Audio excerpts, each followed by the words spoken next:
गोविंद जी, सबसे पहले तो हम आपका तहे दिल से स्वागत करते हैं। बहुत बहुत धन्यवाद, नमस्कार। ये बताएं कि मध्य प्रदेश से तो आपका पुराना नाता रहा है, सागर को आप विशेष रूप से बिलोंग करते हैं, तो भोपाल की खासियत के बारे में, भोपाल की खूबसूरती के बारे में आपसे पूछा जाए तो क्या कहें?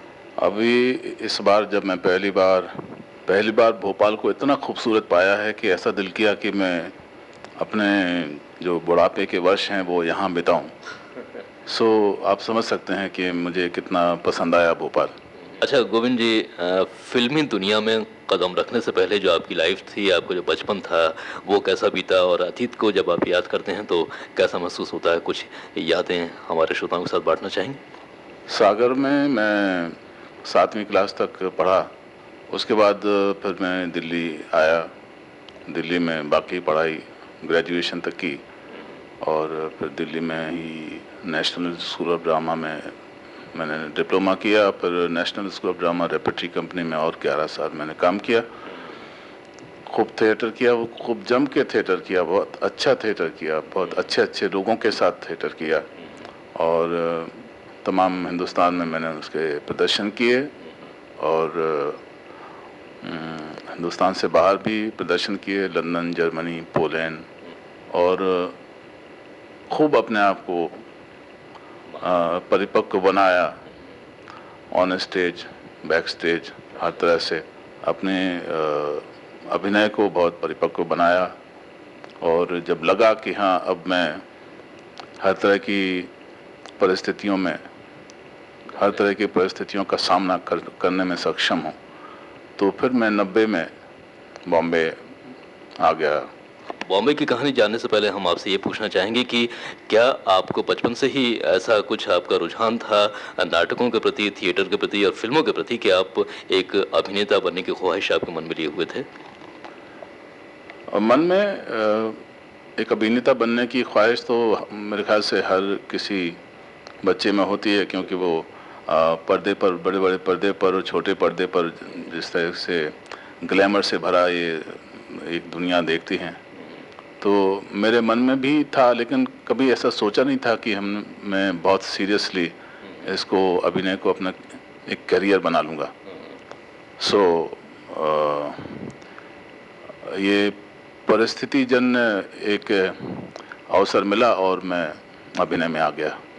तो 1990 में आपने बताया कि आपने बॉम्बे की तरफ रुख किया, तो यहाँ पर आप कैसे फिल्मी दुनिया में आपने प्रवेश लिया और कौन सी आपकी पहली फिल्म थी जिसमें आपने अपनी कला को सबके सामने रुपहले पर्दे पर प्रस्तुत किया? बॉम्बे में आके सबसे पहली फिल्म मुझे मिली केतन मेहता की सरदार पटेल की जीवन पर आधारित ये फिल्म थी। उसमें सरदार पटेल के पर्सनल सेक्रेटरी का मैंने कैरेक्टर किया था। उसके बाद शोला और शबनम पहली प्रदर्शित फिल्म थी। अच्छा। जो एक कमर्शियल फिल्म थी। उसके बाद फिर बैंडिट क्वीन, विरासत, सत्या, इस तरह की फिल्में मुझे मिली और लोगों ने मेरी प्रतिभा को पहचाना, मेरे अभिनय को जाना और इस तरह से एक सिलसिला चल पड़ा। पहली बड़ी कमर्शियल फिल्म जो रिलीज़ हुई वो थी प्रेम ग्रंथ, जो R.K. बैनर की थी। और उस फिल्म से मेरे जीवन में बहुत ही, मतलब मेरे करियर का जो चढ़ाव मुझे मिला वो इस फिल्म से मिला। इस फिल्म के रिलीज़ होने के तुरंत बाद लगभग 5 बड़ी फिल्में मुझे कमर्शियल सेक्टर में मिली और फिर मुझे पीछे नहीं देखना पड़ा। लगातार आपकी फिल्मी यात्रा जारी है।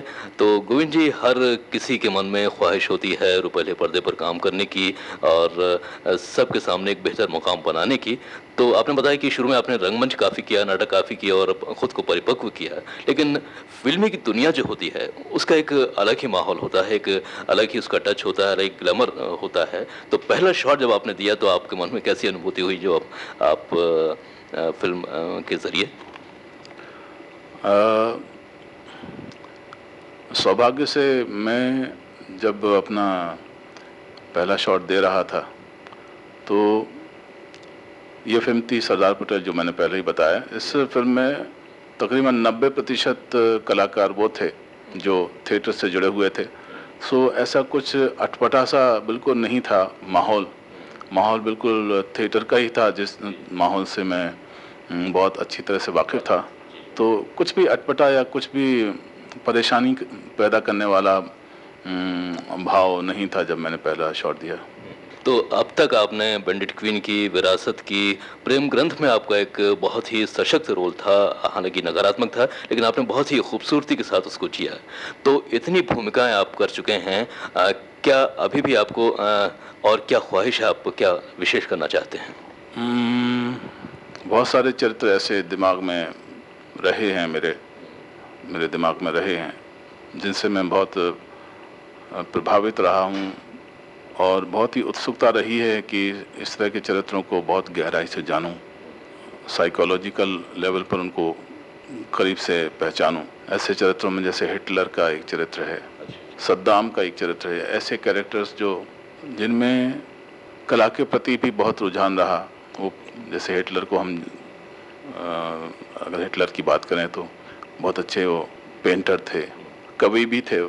ऐसा व्यक्ति जिसमें कलात्मक गुण भी हों और जो लाखों लोगों को मरवा दे और चेहरे पर शिकन ना हो, खुद गर्वान्वित महसूस करे, इस तरह की साइकोलॉजी को जानने की बड़ी उत्सुकता रहती है। सो ऐसे कुछ चरित्र निभाने की इच्छा है मन में। अगर मुझे फिल्मों में इस तरह के चरित्र करने का मौका मिला तो ठीक है, नहीं तो मैं कोशिश करूँगा कि थिएटर में इस तरह के चरित्र निभाऊं। अनेक निर्देशकों के साथ आपने काम किया है, बहुत सारे प्रोड्यूसर के साथ आपने काम किया है। किस निर्देशक ने आपको सबसे ज़्यादा प्रभावित किया?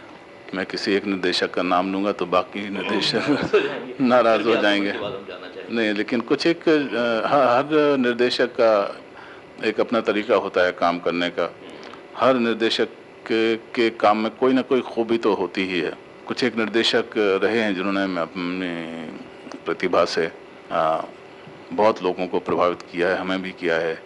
जैसे शेखर कपूर, राम गोपाल वर्मा, मणिरत्नम, इस तरह के निर्देशक हैं जिन्होंने खूब अच्छा काम किया, उनसे मैं प्रभावित हूँ। अच्छा गोविंद जी, इन दिनों आप एक शूटिंग के सिलसिले में भोपाल आए हैं और पिछले दिनों आपने देखा होगा कि भोपाल की जो लोकेशन है उसको कई निर्देशकों ने काफ़ी सराहा है और इच्छा जाहिर की है कि यहाँ पर वो ज़्यादा से ज़्यादा फिल्मों की शूटिंग करें। तो आप अपने हिसाब से और क्या संभावना देखते हैं भोपाल की लोकेशंस को लेकर? जैसा मैंने पहले भी कहा, पहले मुझे भोपाल इतना आकर्षित नहीं करता था, लेकिन इस बार जब मैंने भोपाल को देखा तो इतनी खूबसूरती से भोपाल को संवारा गया है, इतने मन से, इतने कलात्मक ढंग से भोपाल को ठीक ठाक किया गया है कि बहुत संभावनाएं हैं। और मैं तो कोशिश करूंगा कि जब जो मैं नई फिल्में करूं, मैं प्रोड्यूसर्स को इस तरह की एडवाइस करूं, इस तरह की सलाह दूं कि वो भोपाल में आके शूट करें। अच्छा, मध्य प्रदेश के जो कलाकार इन दिनों अपनी काफ़ी कला दिखा रहे हैं और उनको कई अच्छे बड़े बैनर की फिल्में करने का मौका भी मिला है, तो और आपको क्या संभावनाएं दिखती हैं यहाँ पर कलाकारों को लेकर? आप क्या कहना चाहते हैं? अच्छे कलाकार निकले हैं और आने वाले समय में भी अच्छे कलाकार मध्य प्रदेश से निकलेंगे और इस बात को मैं बहुत ही पॉजिटिव रूप से देखता हूँ। और जब भी सोचता हूँ मध्य प्रदेश के बारे में तो बहुत अच्छा लगता है। ये सोच के अच्छा लगता है कि यहाँ के कलाकारों ने बॉम्बे में जाके अपने आप को स्थापित किया है, मध्य प्रदेश का नाम बनाया है। ये बातें अच्छी लगती हैं कि आने वाले समय में और अच्छे कलाकार यहाँ से निकलेंगे, इस बात की संभावना को देखते हुए अच्छा लगता है। मध्य प्रदेश के बारे में बात करना अच्छा लगता है, मध्य प्रदेश के बारे में सुनना, मध्य प्रदेश की बातें सुनना अच्छा लगता है, यहाँ की प्रशंसा सुनना अच्छा लगता है।